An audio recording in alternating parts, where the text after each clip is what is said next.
Netværksprisen er selve symbolet på social ansvarlighed. Og uden virksomheder er vejen til at arbejde meget lang. Derfor er jeres rolle helt afgørende for de unges fremtidsudsigter. Jamen forventningen er, at vi selvfølgelig kommer til at overrække 3 priser til 3 vindere. Og derudover, at vi får en god debat med ministeren og med de mange involverede debattører om, hvad vi gør for unge, og hvad der skal til for at få de unge både i uddannelse og i arbejde. Et er jo at sidde og få gode idéer på Christiansborg bag de tykke mure. Noget andet er jo at komme ud i virkeligheden og blive udfordret lidt på den. Jeg synes, det er vigtigt med en pris som den her for at give et skulderklap til de virksomheder, der gør en ekstra indsats. Og der er heldigvis mange virksomheder, der gør en ekstra indsats. Så er der så nogen, der gør det ekstra godt. Og de skal selvfølgelig have et skulderklap. Du har også været på plejecentret Svanedam i Nyborg.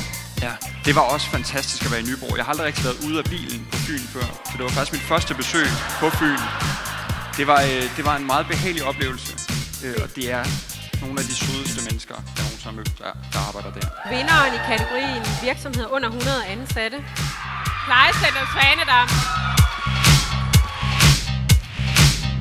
Vinderen i kategorien virksomheder over 100 ansatte er Bilka One Stop. Og vinderen af særprisen er Logik & Co.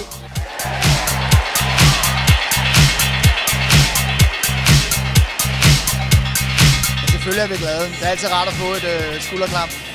Den er så tung, vi kan bruge den til at holde noget papir på plads, men ellers så skal vi selvfølgelig bruge den til at vise os selv, at vi er på vej den rigtige vej.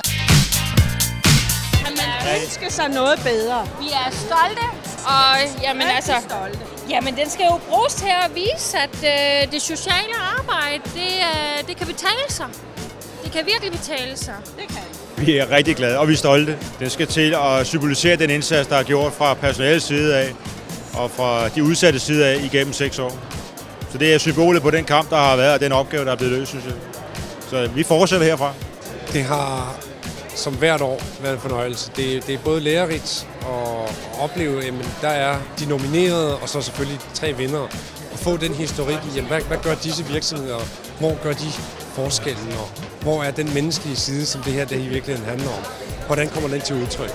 Og derfor synes jeg, det er fantastisk at være med til at uddele prisen, fordi der ligger så meget mere bagved, og så selvfølgelig glæden fra modtagerne. Den anerkendelse, de har fået for det medmenneskelige arbejde, de gør.